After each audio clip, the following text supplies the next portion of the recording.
Hello and welcome to Bird Talk Radio. I am your host, Joshua Martin. I'll be going over the games, the scores, and, everything Philadelphia Eagles. Go Birds. Now let's start the show.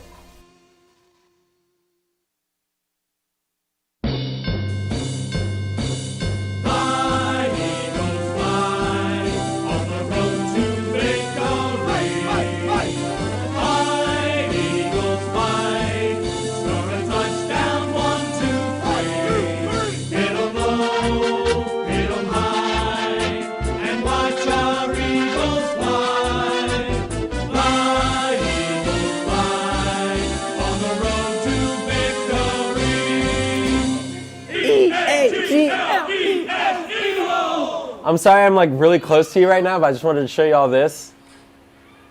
It's a happy Cowboys fan. I'm just saying, it's just a happy Cowboys fan. You can kind of get the gist of it. I know it's out of focus, but... All right, I'm back in my thing. Hello and welcome to... I thought I had a name change there for a second, but I guess that's my actual name. And I don't like the clean shave, it looks weird.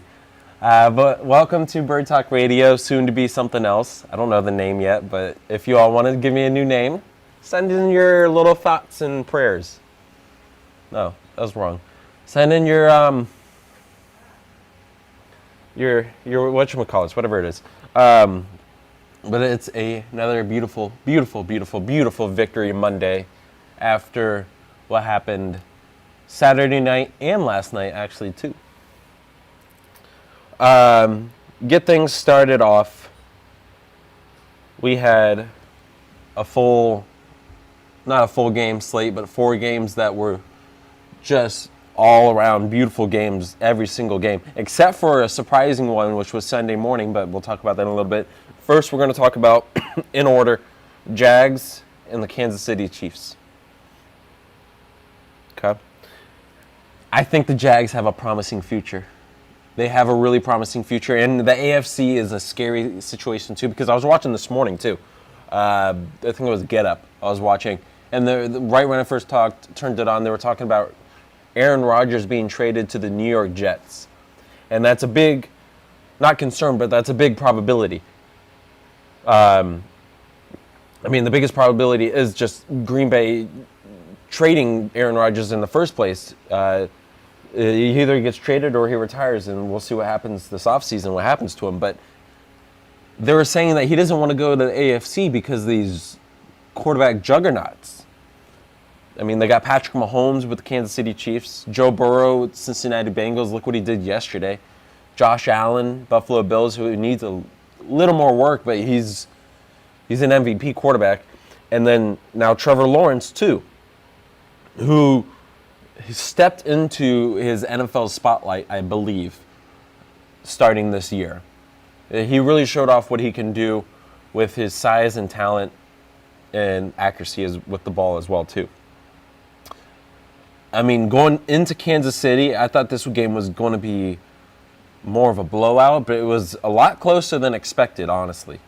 The final score was 27-20.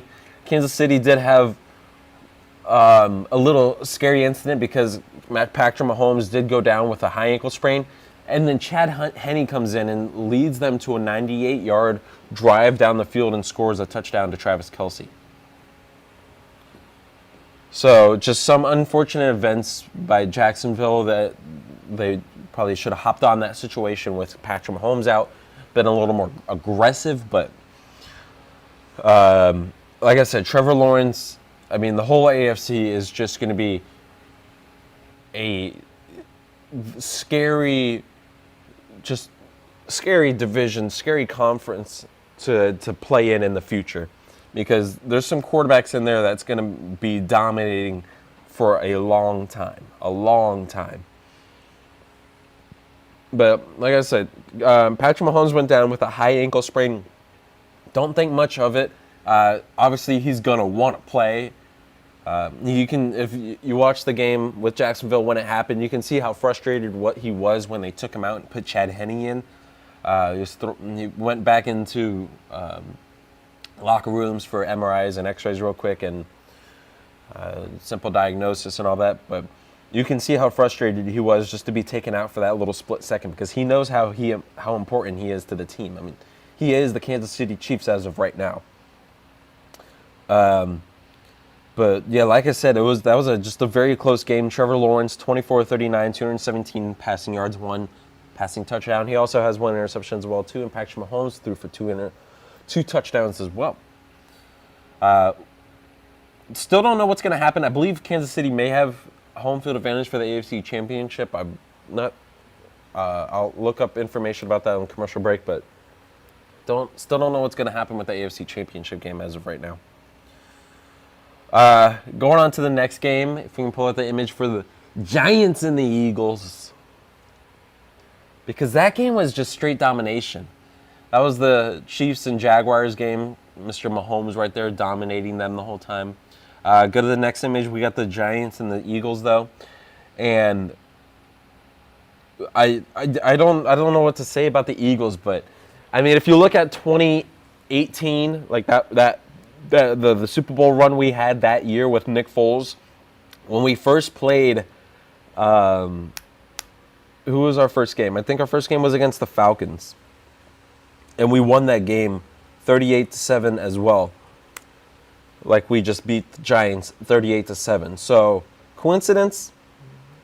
I think not. If I can find the score real quick. 2018. Oh, that's a lie. We won 15-10 because it was that little dump pass to Julio Jones and Rodney McLeod knocked it out or something. Or Jalen Mills or someone. But we got the victory, 38-7. Just complete dominating performance by the Eagles. I mean, we were up, do your math, kid, 28-0 at halftime. Wow, yeah. Jalen Hurts, 16-24, 154 passing yards, 2 passing touchdowns.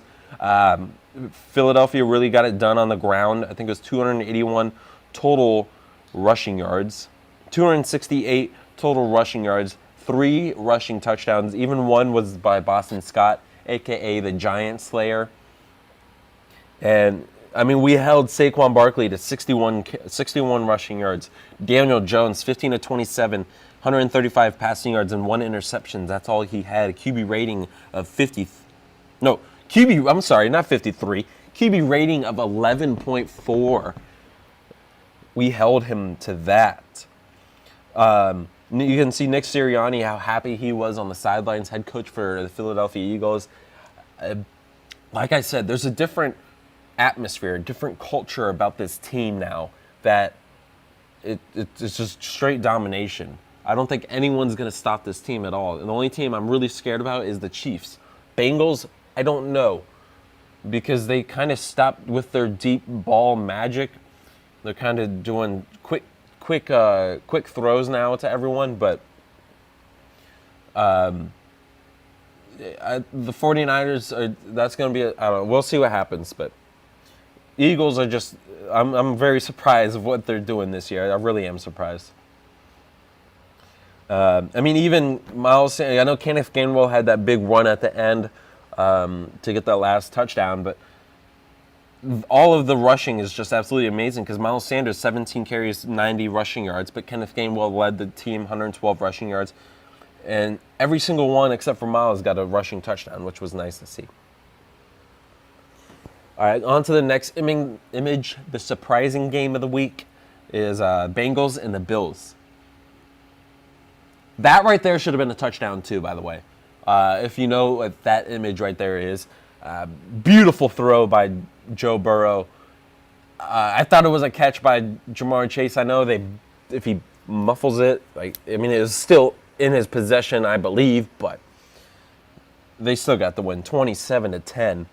Joe Burrow, 23-36, 242 passing yards, 2 passing touchdowns.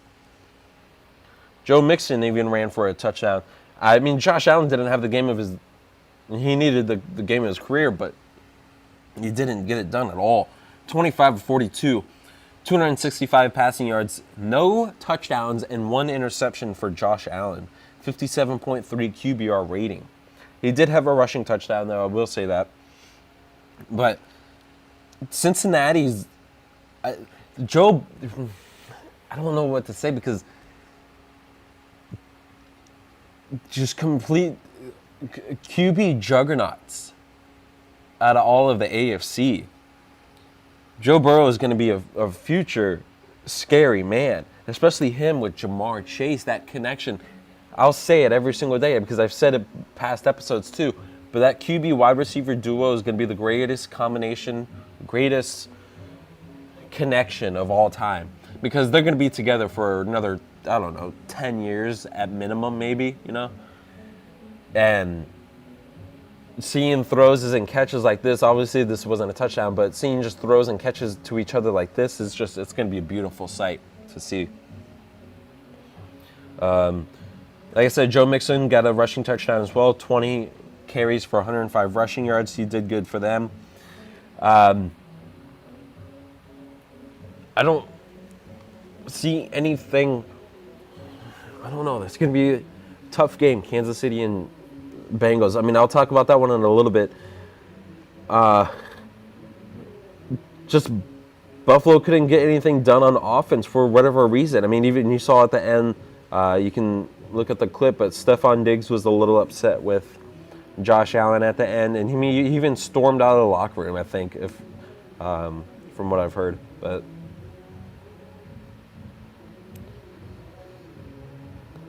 yeah, Bengals win that game. I mean, there's literally nothing else to say. Bengals just dominated that game 27-10, really. And then going on to the last and final game, which another just a poor performance by the Dallas Cowboys. They came in and played at San Francisco against Brock Purdy, third-string quarterbacks, still third string. There's nothing else to say. But Dak comes in 23-37, 206 passing yards. 1 touchdown, 2 interceptions. And I know San Francisco has a dominating defense, especially with Fred Warner, Nick Bosa, everyone that they have is complete domination, but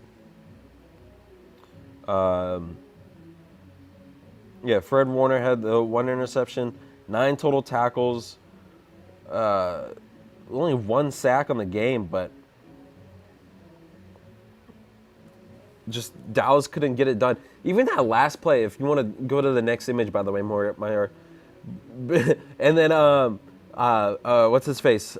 Brett Mayer, the kicker for the Cowboys, he misses the first extra point, which I love. Fred Warner right there, he got an interception off Dak Prescott, off tip pass, tip ball. Just no offense at all. Zeke Elliott, 26 rushing yards, that's it, off 10 carries. 76 rushing yards, that's it. I mean, the Dallas Cowboys couldn't get anything done, and I know they just paid Dak Prescott a lot of money too, so they're probably going to go over to Mike McCarthy, fire him, get a new head coach, and just try over again and again and again. I think the offensive coordinator for Dallas should be the head coach. I can't remember his name right now, the young guy. I think he should be the head coach for the Dallas anyways, so we'll see what they do there, what Jerry Jones does. But yeah, Brock Purdy, he didn't do, wow, look at this kid, but he went out there and did what he needed to do. 19-29, 214 passing yards, and he's just a solid performance by him. He's just got it done, really. And then if we pull on to that last image, and we can see how, brought to you by CBS, by the way, just because I didn't make the graphic, too lazy. But we get to see how the playoff bracket looks as of right now. Kansas City Chiefs and Eagles both have the 1 seed. Let me look up AFC Championship game.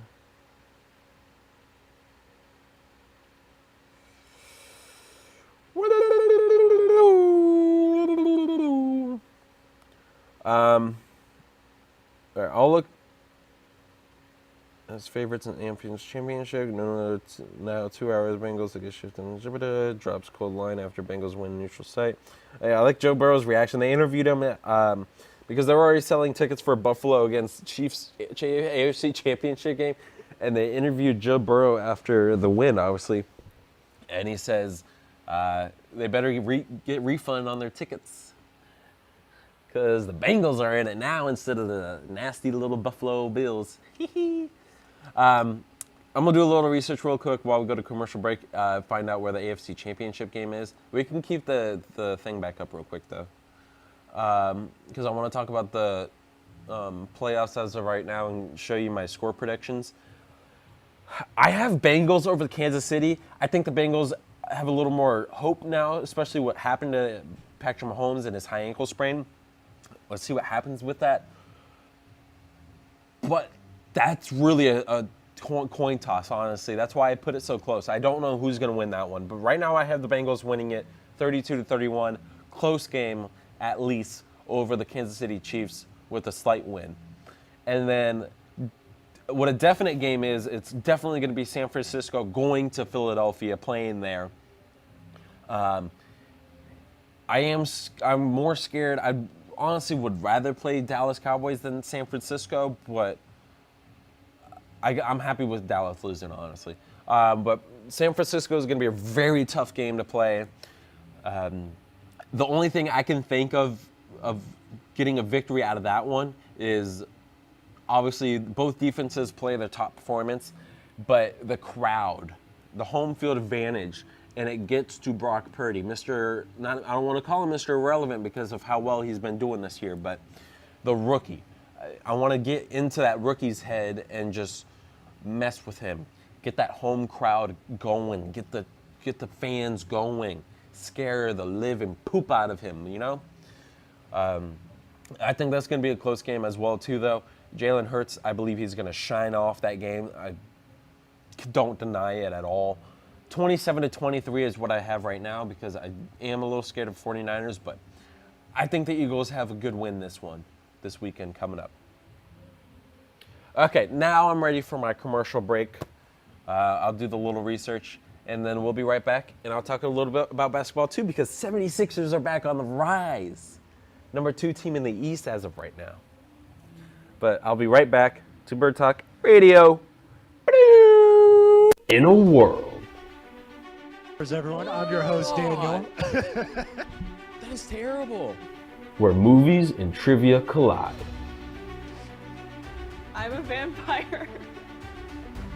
Twilight. 2 ridiculously good-looking game show hosts. I'm your host, Daniel. And I am Joshua Martin. Will tackle the challenge of being the best at movie trivia. All right, this is about a board game that comes to life. This guy repeats his day over and over and over again. The power of Christ compels you. Movie Wars.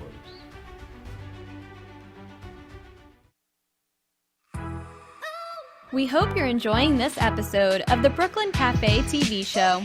Whether you enjoy watching in the mornings or afternoons, you can now watch with your favorite merchandise. Choose from the Brooklyn Cafe t-shirts, ranging from sizes small to 3XL. Colors available include black, dark heather, and navy. Feeling chilly? Just check out our latest hoodie with over 9 colors to choose from. Sip on some Brooklyn Cafe coffee with Dawn and Freddie in a matching mug as seen on set.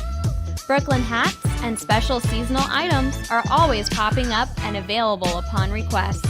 To purchase, you can visit our online store at brooklyncafe.tv/shop. Happy shopping!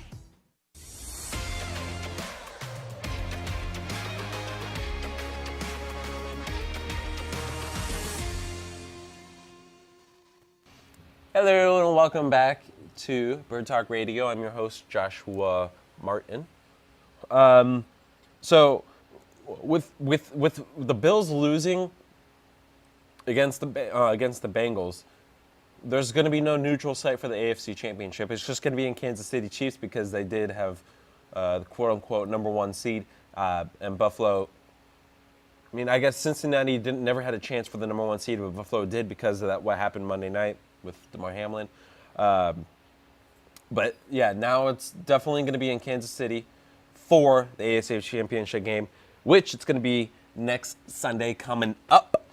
First game on that schedule is going to be 49ers and Eagles, 3 o'clock p.m. on the Fox Network. And then 6:30 CBS is going to be the AFC side of it. And we'll see what happens. We'll see who's going to be in the Super Bowl and who's not. And then the Pro Bowl's coming up as well, too. Talking about a little bit more sports. Like I was saying before, Philadelphia Sixers are on the rise right now. They're on a 5-game win streak, but also Boston Celtics are on a 9-game win streak right now, too. Celtics are obviously leading the Eastern Conference, 35-12 record. I don't think anyone's going to stop them at all.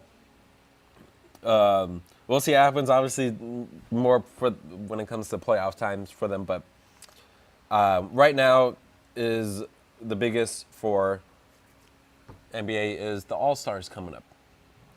And voting for that has started as well, too.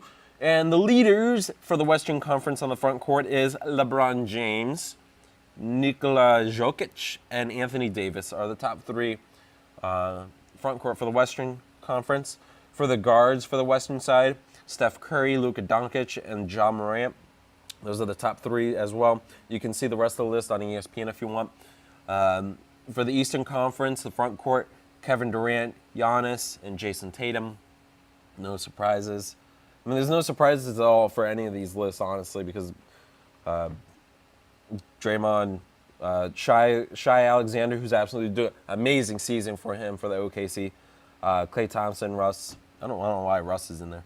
But the guards for the Eastern Conference, Kyrie Irving, amazing year. Donovan Mitchell, who had that 71-point game, beautiful game. James Harden, Jaylen Brown, Trae Young, DeMar DeRozan. Just all players that you would expect to be in the All-Star game as well. And whatchamacallit's coming up too, speaking of All-Star games, is the Pro Bowl game, which is going to be actually kind of exciting game this year. NFL. Give me 2 seconds. Let's go to the NFL, and let's go to the scores and Pro Bowl. So we got the Pro Bowl Sunday, February 5th. Obviously, it's going to be before the Super Bowl. AFC and NFC, basic as is, 3 o'clock p.m. But it's a flag football game this time, which is so exciting. I think it's going to be more fun because, you watch the Pro Bowl game, and obviously they can't tackle as the Sean Taylor tackle in the Pro Bowl game. You're never going to see that ever again. Obviously, with everything being flag football now too, but you would not see that before. But they have awesome events coming up. They got the dodgeball event. They did that before, which was pretty cool. Lightning round, longest drive. 4 players from each conference will compete in a challenge to drive a golf ball the furthest distance off a tee. What the heck? I thought this was football. Precision passing for the quarterbacks. Best catch game. And then again, best catch as well. The gauntlet. Move the chains. Kick, tic-tac-toe. And then they got the game as well, too. The actual Pro Bowl game. February 5th as well. Las Vegas, 3 p.m. Okay, I got to keep going. You know what? You know what we're going to do? We're going to switch things over, and we're going to talk a little bit about, what the heck is this? Men's college basketball. Hold on, though. Hold on. Why isn't it giving me the standings? I know. See, this is why you gotta, whatchamacallit beforehand. You gotta prep. You gotta, rankings, here we go. Here we go, I finally got the rankings. Okay. Here's your top 5 for college basketball, which you can easily type in, but I'm just going to tell you right now because I don't know what else to do. We got Houston, number 1. Katie, surprising for you. Houston is actually number 1, though, for the college basketball rankings, AP top 25s, with a 17-1 record. And then Kansas, obviously, the big one. Kansas is number 2. Purdue, number 3. And then Alabama, who's actually been pretty good these past couple, I want to say past couple 3 to 4 years. They've been, pretty good basketball team for them. They're the 4th spot. UCLA is also obviously amazing. 5 spot. Gonzaga, 6. Just Florida Atlantic, FAU's number 24. Wow. Go Owls. Wow. Wow. I don't know what to do. I need to prep myself a little better. I may end a little early. We were talking about NFL trades earlier. Aaron Rodgers going to the New York Jets, I think he would be a good fit there. I think he has plenty of weapons around him there to make use of. Breece Hall, who showed himself off to be an amazing running back. Obviously, he tore his ACL.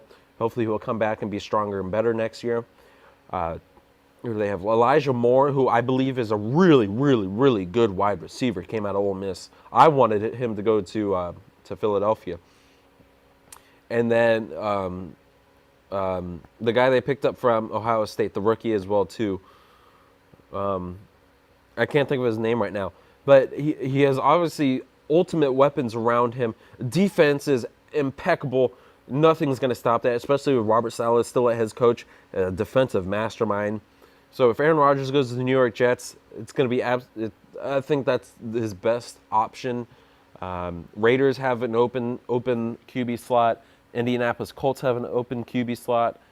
Who else they were saying? Tennessee Titans as well too. I think the New York Jets is the best fit for him. And then Miami Dolphins is a big concern as right now too, especially with Tua Tagovailoa. I don't know if he's still going to be playing football. That's how bad his concussions were this year. If whatever happens to him, what happens to him. I've been talking about this. Obviously, it's probably not going to happen. I would love to see Lamar Jackson come down home to Miami, South Florida. He played at Boynton Beach High School, which was very exciting to see. But having Lamar Jackson come back home and then getting Josh Jacobs from the Raiders as well too, for Miami can have a star running back, They have Raheem Mostert right now, who is fast and all that, but I think they need that star running back. I don't think they've had one since Reggie Bush or Ricky Williams. They haven't had anyone special, Miami Dolphins need that. They need that ticket seller. They need that special player. I mean, right now they have Jalen Waddle and Tyreek Hill. Beautiful, beautiful wide receiver duo right now. The defense is incredible. Bradley Chubb, Xavier Howard, Byron Jones. They got ultimate weapons on defense as well too. It's just the quarterback issue right now. Don't know what's going to happen with Tua. Yeah. My name is Joshua Martin. This is Bird Talk Radio. Go live every Monday at 11. Please call in. I want to get some heated debates, a little action going on right now. But I go live every Monday at 11 a.m.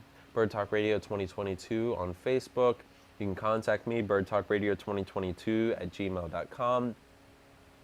And you can catch me next week as I say peace out. Thank you for watching Bird Talk Radio. Again, I am your host, Joshua Martin.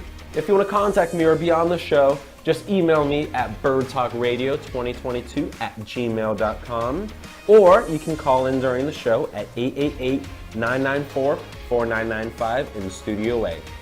Have a wonderful day, and remember, go Birds.